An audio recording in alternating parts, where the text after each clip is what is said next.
Hey y'all, so today I wanted to show you some of the stuff I've made in the past to kind of give you an idea of my style or how I like to do things as far as crafting is concerned or card making is concerned, even some stationery projects that I've done in the past. I thought it'd be a good way to kick off my video blogging to show you what you can expect in the future. So I'm going to start with some projects that are either special order projects or just some things I did for different little things, and I'll explain it as we go.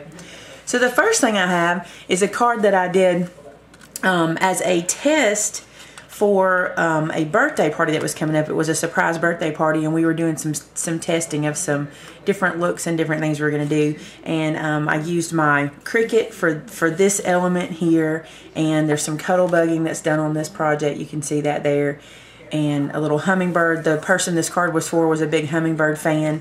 And then little stamping, little punching with circle punches and the scallop edge punch here, and then just some pre-purchased little elements. So this is just one simple, really cute kind of card that I've done. You can see the bling sparkling. Also had some brads on that one. I like that one. Pretty simple there. At the same time, we were trying to decide if this person would like something more ornate, and turns out she wasn't really an ornate sort of person, but I thought this was a really cute card. And how this operates, I actually saw this on YouTube, and I'm not sure who, and I'd give them credit if I could think who it was, but it's really cute how this element comes out and you can write on it and everything's flowery. I really like the way this one turned out, but it wasn't exactly what I was looking for at the time, so I save it because it's a good example. I'm sure you guys have cards everywhere. You can barely see the little hummingbird that's here again, but really cute. The next one is, again, along that same line. When we were practicing, I found this little stamp for like $1 that says "A Little Birdie Told Me." I thought it was really cute. Put a little bow on it, plain on the inside. It was cute. It just didn't make the grade for that particular time, but I saved it because I think I can use it for something else, just as an example. And I don't know if you can see the glitter. There you go. You can see the glitter on the bird and then the little dot. So that's an example of some things that I do. This card was really cute. I had a phase of, I guess I was into chocolate at this time, and you'll see some things that have got a lot of chocolate on it. This one actually has a little stamping done on it, some stamping here. This is pretty neat. I'll show you how to do this in a future video, but this is actually a piece of a stamp that I enjoyed the look of, but it was actually a larger stamp, so I only stamped a portion of the stamp and did this on either side. And obviously there's ribbon, and this is a border punch laid over another piece of cardstock, and I can show you on the inside how it looks on the inside so you can see that the ribbon cleans that up, and it also gives a good look to the inside.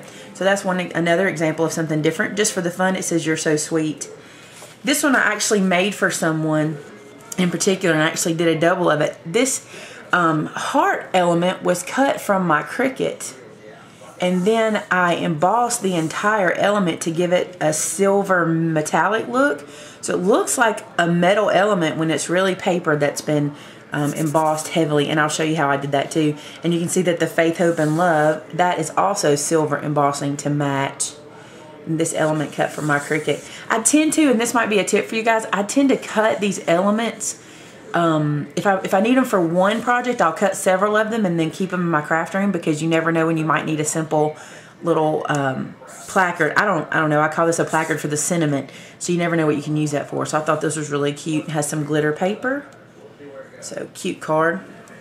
Again, on the chocolate thing, I don't know what it is about me and the chocolate, but this, I actually saw a card at our local UPS store that I thought was really cute, and it had some little chocolates on it like this, and I tried to duplicate the look of the chocolate. Again, this is the embossing.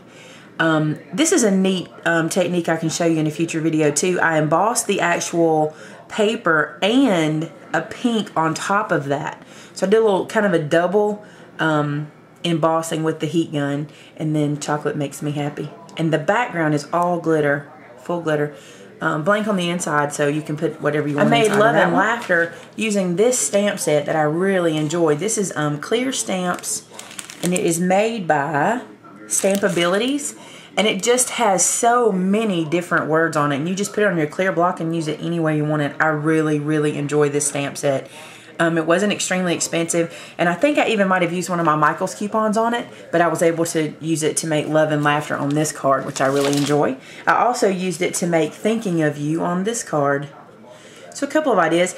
I actually made these to be sort of a set so I could give them away. So, they sort of look alike, but they don't exactly look alike, so I thought that was neat. And I also, in that set, was this card as well. I like the fleur-de-lis look, and this is another example of something I'll show you. This, and I don't think the camera's going to pick this up, but the fleur-de-lis in the background is a single stamp, and I actually created that paper by stamping the fleur-de-lis in different ways and then embossing them and then sponging over it with ink, and I'll show you that technique in a future video too. A lot of fun doing that. And this paper, I made a big sheet and used it on several cards, so I thought that was cute. Next, I did a series for Valentine's Day, which I enjoyed doing. I did something a little different. I can show you this technique too. This element is actually printed on the computer, the heart portion of that, printed out on the computer, and then punched with a circle punch. And around it is the scallop punch where I cut out a contrasting piece of paper for that in the pink. Then this element is also printed on the computer, and then I actually cut it out square and corner rounded, and I actually made this to be an actual Valentine set. There were 6 of these that went together, so I can show you those techniques as well. This little project was something I saw on YouTube or one of the channels. It's a stationery set, which I think is really cute. The ribbon and everything holds this little book together, and when you open it, you have stationery on this side, little pieces that you can write on. Isn't that precious? Look at that little stamp. Let me get it into the camera. That little stamp. And there's like 6 pieces of stationery, and then there's matching envelopes, and then it says Warm Wishes on the side, which it also says on the front. And this is in a snowflake theme for the winter. I just thought this was a really cute little thing, and I made these for gifts.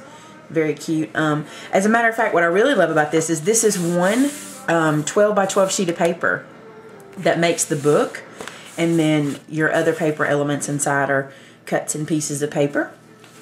And now onto my favorite, which is, well, actually, let me show you this one. This is another set that I had done of Valentine cards, which are really cute. Again, using the computer for this one. This element that you see here with the hearts and the swirls, that was printed on my computer onto gray cardstock, cut with my circle punches, and then this was actually printed on the computer too. The Be My Valentine was printed on the computer and then just cut and corner rounded with the card at the same time. I like to incorporate the computer if I don't have a stamp for what I need. It's a good way to do that, and I can show you that too. And they were blank on the inside. Now to my favorite season, Christmas. This was actually invitations I made for my mother. She was having to get together and she wanted something simple and plain but still Christmassy. Lots of glitter on there, and actually got a stamp for the inside of these cards, which was really cute, and did a little bit of stamping on that one. So that's one Christmas card.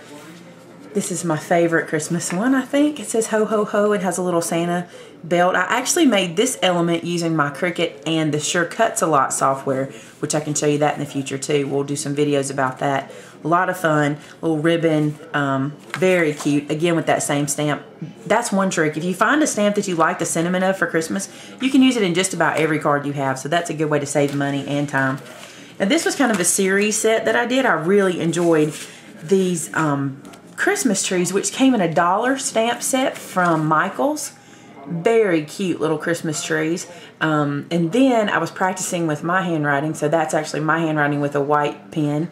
And you wouldn't think to put the gray necessarily, I think, at Christmas, but I think that gray worked with that. A green, very, very much like it. This one says Trees Navidad, just a little play on words because I do that kind of thing. And then the Merry Christmas one. This one has some cuddle bugged paper. Let me see if you can get up close enough where we can see that. There's a shadow. But you can kind of see the cuddle bug of the snowflake in there. And then these 3 just sort of match. These are blank on the inside, so any sentiment for these, even if it was just thank yous or anything, I thought these were really cute. And then one of my little boys helped me do this one. He was really into the Santa Claus. This actually came from the Cricut, so a lot of cut elements on here from the Cricut. That was a lot of fun to do. A little stamping, some border, a lot of different elements on this card, blank on the inside as well. Now on these cards, I mentioned I will mention in a video that's coming up very soon that I like the envelope to match the actual card. So this one is going to show you an example of that. This card matches its envelope. It's got some glitter painted on it, but pretty simple. You can see that it looks graphic, but it's very simple. That'll be something that's coming up when we start Christmas, and it's about time for me to start that. Share the spirit of the season, this stamp says. It's kind of hard to see on here, but this was cut out from the Cricut using the actual shape and then the border shape, a little bit of ribbon, a matching envelope. A lot of glitter. These are stickles that I used on here, some stickles, and I'll show you that in future videos too, with the matching envelope. More stickles, another matching envelope. I love the matching envelope. And anytime I send these out, I get compliments about my matching envelopes, how everybody really loves that. And anytime someone places an order with me, they love the matching envelope. So Cricut cut this out, and then these are just simple paper cut shapes with my paper cutter. Another Cricut element. I actually had done this kind of by accident. It was just laying on the table after I'd cut it out, and I thought I really liked that. So I did this, and I'll show you that in a project coming up. Peace on Earth. Very cute if you like green, and green was real popular last year. And there's the matching envelope. Santa Claus here. Season's greeting, little Santa Claus, lots of stickles on him to make him glitter and have fun. And then this card was actually one that my mother inspired. She loves reindeer, and I thought this was really cute. And she, if you knew my mother, she is very fun, and naughty or nice was kind of perfect for her. It kind of lined up with her. She likes to have fun. This one kind of was just for fun. I don't know if I love the way it turned out, but you're going to have cards you don't love so much and somebody else will go, oh, I really like it. But this was just a just for fun kind of playing around card. And this one was one where I tried a technique that I saw from Gina K on Stamp TV. And you can see where it's cuddlebugged above and it's cuddlebugged below, but there's blank in the middle. I think I like the way it looks. I don't think I like the way I put the colors together, but it is a card, and it is usable because, like I said, some people are going to love different things that you do. So that's a lot of the things that I have done in the past and will be doing, and I'll just kind of bring some back out and lay them out for you to see them. But to give you an idea of the kind of cards that I make and the things that I do, I thought this would be a neat way to show you that. If you have any questions or anything, you can comment below. But in the future, I hope to really be doing a lot of these cards for you on video so you can learn how to do those as well. And thank you for your time, and I hope you enjoyed this video, and hopefully you'll enjoy the next ones that are coming up. Thanks so much, and have a great day.